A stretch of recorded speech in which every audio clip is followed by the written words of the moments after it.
السلام علیکم ninth class, کیا حال ہے سب کا؟ امید ہے کہ آپ سب اللہ تعالیٰ کے خیر و عافیت سے بالکل ٹھیک ہوں گے۔ Ninth class unit number math کی بک کا ہم یونٹ نمبر 1 سے لے کے آنورڈ یونٹ نمبر 13 تک تمام یونٹ کمپلیٹ کر چکے ہیں، جس میں کہ unit number 6 according to syllabus نہیں تھا وہ بھی کمپلیٹ کر لیا ہے، اور یونٹ نمبر 9 بھی سلیبس میں انکلوڈ نہیں تھا وہ بھی کمپلیٹ کر چکے ہیں۔ تو یونٹ نمبر 14 سے آنورڈ یونٹ نمبر ہمارا رہتا ہے 17 تک۔ تو آج میں آپ لوگوں کو first of all unit number 16 start کروانے لگی ہوں۔ موسٹ امپورٹنٹ یہ ہے ہمارے پاس یونٹ ہے as a board point of view, کہ اس میں سے لازمی طور پر ایک تھیورم جون سا ہے، ایک مسئلہ جون سا ہے وہ بورڈ کے امتحانات میں آتا ہے۔ تو یونٹ نمبر 16 ہے رقبہ سے متعلق مسئلے۔ جی نائنتھ کلاس، تو آپ لوگوں نے فرسٹ آف آل جو ڈیفینیشن انڈر لائن کرنی ہے وہ یہاں بھی آ جاتی ہے کہ ہمارے پاس کسی شکل کا رقبہ کا آپ لوگوں کو آ جائے کسی شکل کے رقبے سے کیا مراد ہے۔ کسی شکل کے رقبے سے کیا مراد ہے، تو اس میں رہتا ہے کسی بند شکل کی حد بندی کرنے والے قطار خط جس علاقہ کا احاطہ کرتے ہیں وہ اس شکل کا رقبہ کہلاتا ہے۔ لائک اگر میرے پاس یہ رہتا ہے جی، تو یہ میں کہوں گی یہ میرے پاس کون سی شکل بن گئی، یہ مستطیل، تو یہ والی لائن جو سی ہے وہ شو کر رہی ہیں کہ مستطیل بن گئی ہے، تو یہ والا جو علاقہ ہے وہ مستطیل علاقہ ہوگا۔ اور یہ اگر مثلث میں نے بنا دی ہے، ٹھیک ہے، یہ قطعات خط کیا شو کریں کہ مثلث ہے، اور اس کا جو علاقہ ہے وہ کیا کہلائے گا، مثلثی علاقہ، اوکے۔ اور جو بھی ہمارے پاس کسی شکل کا جو بھی رقبہ ہوتا ہے مربع کی اکائیوں کے ساتھ کیا رہتا ہے، میٹر اسکوائر، ٹھیک ہے، میٹر اسکوائر یا سینٹی میٹر اسکوائر آ جاتا ہے۔ جی نائنتھ کلاس پیج نمبر آ جاتا ہے 292، جس میں آ جاتا ہے مثلثی علاقہ۔ تو فرسٹ آف آل یہاں پہ میں نے ڈیفینیشن جو سی مارک کر دی ہے، ٹھیک ہے، جو ابھی ہم لوگوں نے دیکھی تھی وہ فرسٹ تھی۔ سیکنڈ والی آپ لوگوں نے اس طریقے سے مارک کر لینی ہے کہ مستوی کے ایسے تمام نقاط کا سیٹ جو کسی مثلث کے اندر ہوں، مستوی کے ایسے تمام نقاط کا سیٹ جو کسی مثلث کے اندر ہوں مثلث کا اندرونہ کہلاتا ہے۔ اب یہ ہمارے پاس جتنے بھی نقاط اس کے اندر آ جائیں گے، تو وہ اگر آپ لوگوں کو ڈیفینیشن آ جائے مثلث کے اندرونے سے کیا مراد ہے، تو مستوی کے ایسے تمام نقاط کا سیٹ جو کسی مثلث کے اندر واقع ہوں مثلث کا اندرونہ کہلاتے ہیں۔ ساتھ آپ لوگوں نے ڈائیگرام بنا کے یہ شو کیا اور یہ کہہ دیجیے یہ مثلث کا کیا ہے، اندرونہ ہے، اوکے۔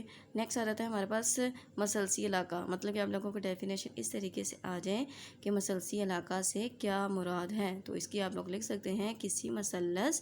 اب مثلث کیا ہے کہ ہمارے پاس یہ والے جو قطعات خط ہیں یہ کیا شو کر رہے ہیں کہ کیا کیا بن رہی ہے، یہ بن رہی ہے ایک مثلث، کسی مثلث اور اس کے اندرونہ کے یونین کو مثلثی علاقہ کہتے ہیں، اوکے۔ اور یہی والا کیا ہوتا ہے، مثلث کا رقبہ کہلاتا ہے۔ تو یہ والی ڈیفینیشن ہوگی۔ تھرڈ والی اس کو مارک کر لیجئے۔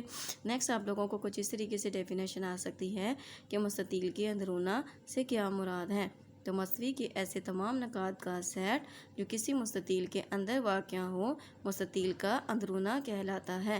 اب یہ مستطیل کی ڈائیگرام آ گئی ہے اور یہ تمام جو نقاط ہوں گے وہ مستطیل کا کیا ہوگا، اندرونہ ہوگا۔ ڈائیگرام بنا کے آپ ایرو شو کر کے بتا سکتے ہیں مستطیل کا اندرونہ، اوکے۔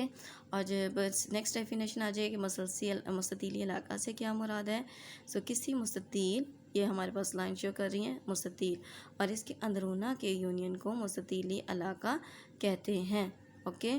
مستطیلی علاقہ کو کئی طریقوں سے دو یا دو سے زیادہ مثلثی علاقوں میں تقسیم کیا جا سکتا ہے، کہ اگر ہم لوگ یہاں پہ اگر اس کا وتر کھینچ لیتے ہیں تو یہ ہمارے پاس دو مثلثی بن گئی ہیں، ٹھیک ہے، اور اگر ہم لوگ یہاں پہ دوسرا وتر کھینچ لیتے ہیں تو چوتھی مثلث بن گئی ہے، اور اس لحاظ سے یہ نیچے والی بات کی گئی ہے۔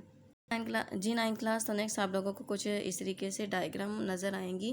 تو یہ ڈائیگرام دراصل یہ شو کر رہی ہیں کہ ہمارے پاس کوئی سے دو متوازی خطوط ہیں، متوازی خطوط کے اندر جون سی ہیں یہاں پہ جو ڈائیگرام بنائی گئی ہے وہ دراصل کیا بن رہی ہے، اگر ہمارے پاس کوئی ایسی ڈائیگرام آ جائے تو وہ کیا ہوتی ہے، متوازی الاضلاع۔ تو یہ بھی ایک متوازی الاضلاع ہے اور یہ بھی متوازی الاضلاع ہے۔ تو جو متوازی الاضلاع ہوتی ہے نا، اس کے اندر جو ڈائیگرام جو ہمارے پاس ویلیوز بنتی ہیں، لائک اگر ٹرائنگل ہے یا متوازی الاضلاع ہے وہ رقمے میں بھی برابر ہوتی ہیں، ٹھیک ہے۔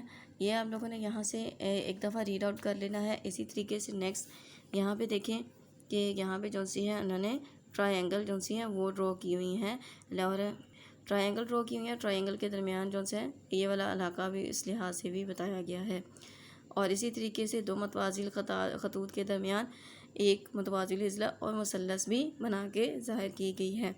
ان ڈائیگرام کے اکارڈنگ ہمارے جون سا ہوگا وہ نیکسٹ جو سا یونٹ نمبر ہم 9 کے اس کے مسئلے ہوں گے ان ڈائیگرامس کے اکارڈنگ کہ دو متوازی اضلاع کے درمیان ہمارے پاس دو متوازی خطوط کے درمیان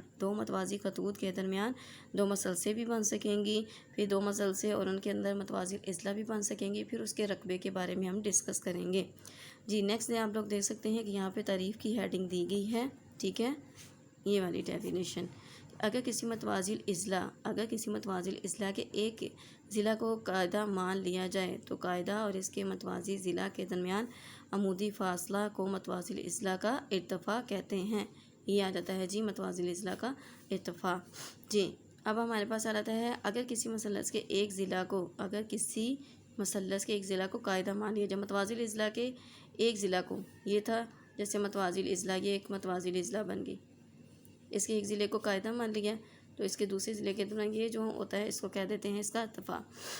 اگر کسی مثلث کے ایک ضلع کو قاعدہ مان لیا جائے تو مخالف راس سے اس قاعدہ پر تک عمودی فاصلہ مثلث کا ارتفاع کہلاتا ہے۔ اوکے، اب یہ ہمارے پاس کیا ہے، ایک مثلث ہے، اس کو یہ والا اس کا قاعدہ ہے اور اس کا مخالف راس ہے، یہاں سے ایک عمود گرایا ہے تو یہ کیا ہوگا، اس کا ارتفاع ہوگا۔ اوکے، تو یہ تمام کی تمام ڈیفینیشن آپ لوگوں نے اچھے طریقے سے یاد کرنی ہے۔ نیکسٹ انشاءاللہ تعالی ہم جو سٹارٹ کریں گے اس یونٹ کا، وہ ہم لوگ مسئلہ جات سٹارٹ کریں گے۔ اس کے ساتھ آج آپ لوگوں نے یہ نتیجہ سری ہے نا وہ بھی یاد کر لینا ہے کہ کسی متوازی اضلاع کا بطر اسے دو متماثل مسلسوں میں تقسیم کرتا ہے۔ یہ ایز اے شارٹ کوسچن بھی آ جاتا ہے اور ایز اے MCQs بھی آ جاتا ہے۔ اوکے، تو انشاءاللہ تعالی کل سے ہم باقاعدہ طور پر ان مسئلہ جات کو سٹارٹ کریں گے۔ آج چونکہ ڈیفینیشن کافی زیادہ تھیں تو آج آپ لوگوں نے ڈیفینیشن کو ہی اچھے طریقے سے یاد کرنا ہے۔ کہ تھینک یو، اللہ حافظ۔